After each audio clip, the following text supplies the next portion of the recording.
I wanted to look at the whole issues surrounding welfare, and a lot of times, primarily in black communities, there's been a history of welfare issues, and there's been a lot of blame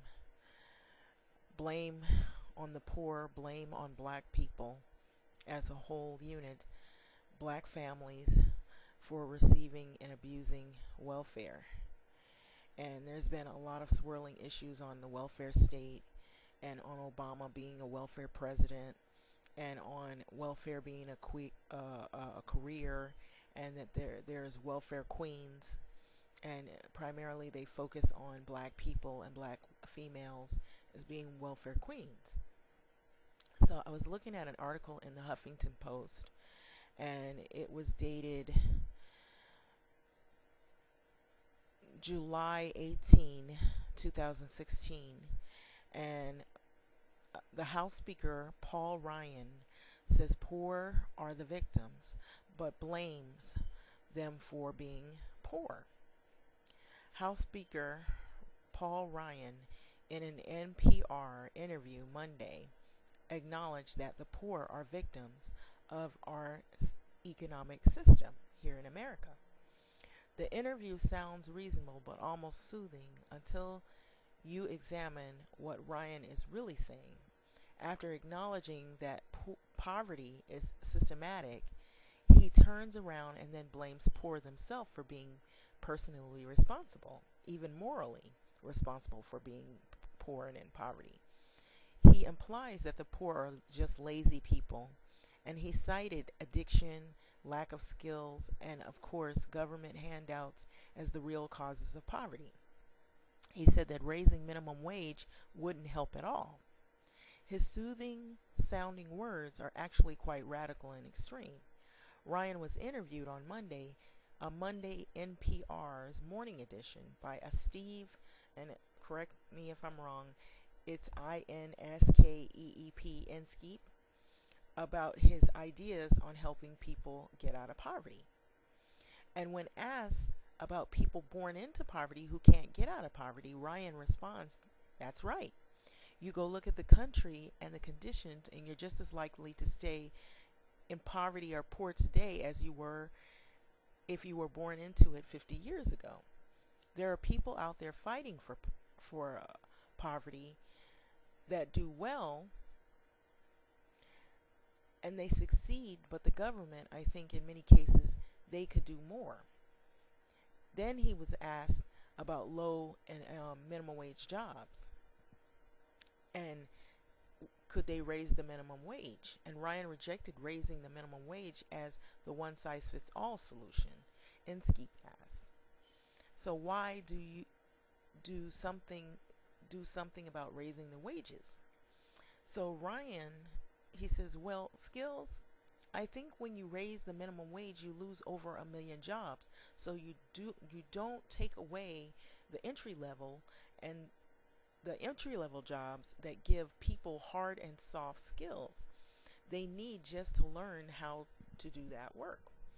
Every person has a different problem, and sometimes a person has an even deeper problem like addiction or something like that."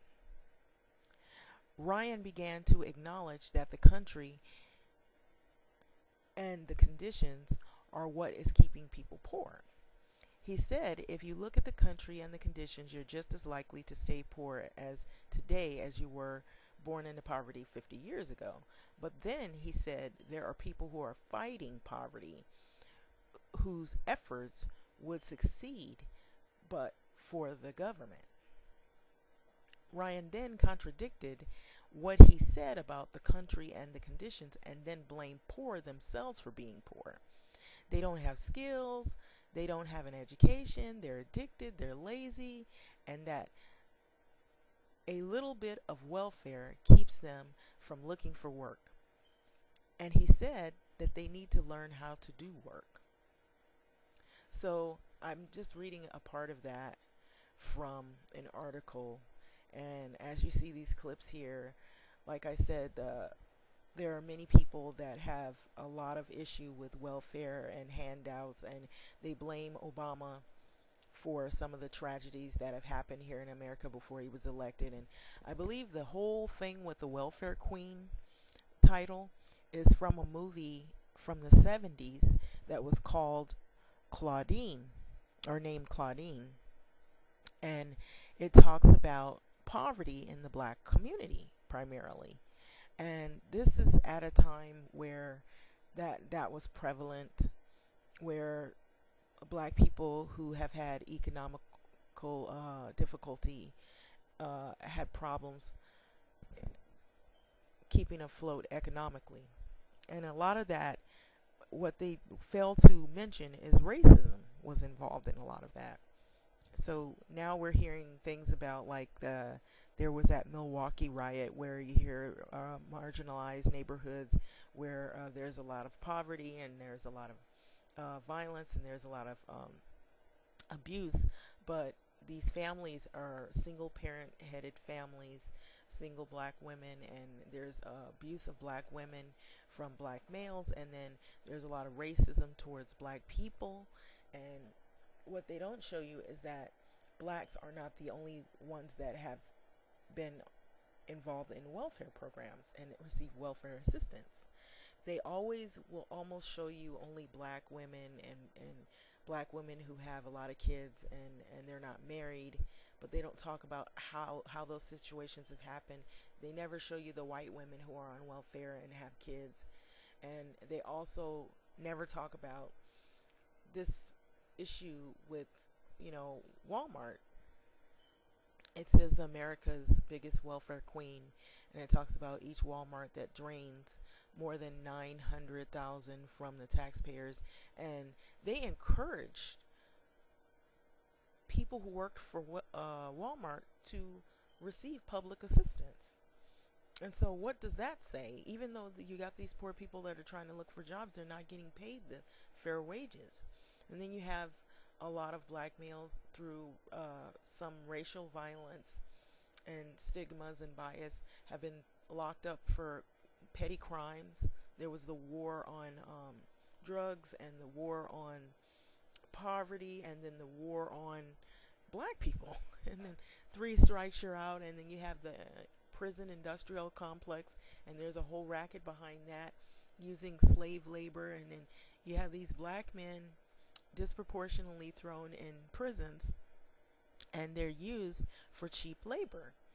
And Hispanics as well are thrown in jail and used for cheap labor in the prison industrial complex. And so they blame poverty on poor people and people of color in particular.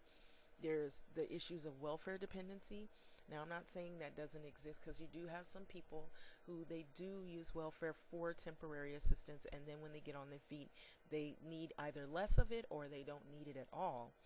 But you have people making the argument that, we'll work for, welfare, that you have people that are on welfare, they never seem to get off, they work these low wage jobs that don't pay them enough, and they don't have enough skills, and so they're pretty much trapped even though they have a job that's not paying them enough. They don't have enough skills to get ahead to be permanently released from welfare. So you have the argument that people also bring up that this is a welfare state, and that there's statistics about how much taxpayers are paying different presidents that were involved in efforts of trying to rid American government of a welfare subsidy programs and what have you. But we have a lot of homelessness. Let's just face it, there's a lot of problems. Also, there's the issue behind welfare reform. And here, and you see this character where you see it says California suffers systems for hundreds in food stamps, and then Wall Street banks, they find tens of billions for fraud that cost millions their home, yet no one has gone to jail. So there's been that whole corruption with Wall Street, And so it seems like people who are wealthier, if it benefits them and if they don't get caught, they are not penalized for the white collar crimes that they commit. And so here there's components of welfare spending. You have housing, you have other pensions, family and children, unemployment, and there's a whole grid. There's graphs here. Then you have people fighting back and forth with the issue of, and I'm going to show you the graph again, the wheel graph, but there's also drug abuse that has come into play. So if you're living in a crime ridden situation, or you're living in poverty and you have no hope, and you're in a situation where you feel virtually powerless, and there's a possible chance that drugs can be involved in that, that maybe having a bad criminal past can cause people to have to stay with the low wage jobs because you're you're not trusted, depending on your crime. You're not trusted in other occupational work settings, because if you are a robber, they're not going to hire you to be a cashier if you're in situations like that. So you tend to stay with the lower wage jobs or minimum wage jobs.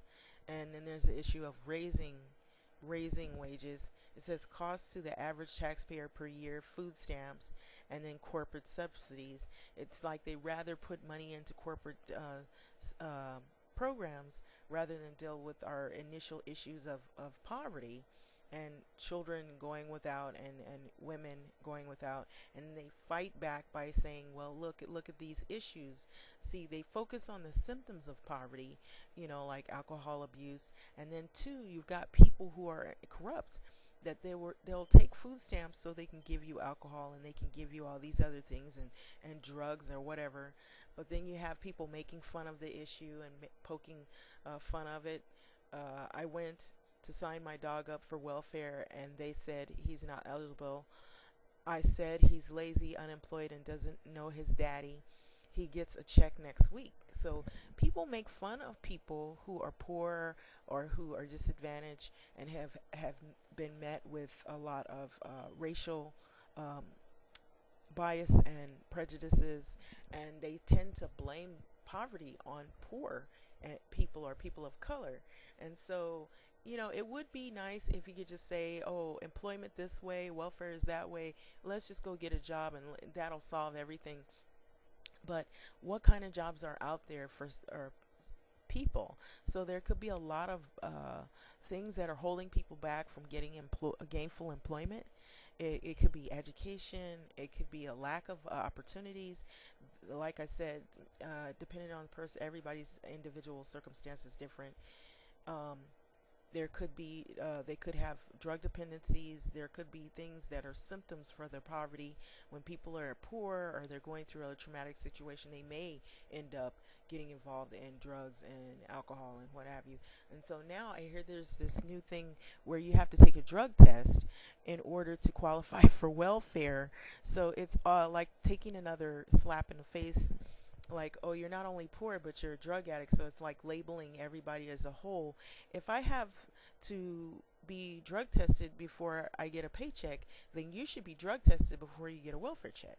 And so this seems like it's another avenue to blame poor people and to label the whole gamut as a whole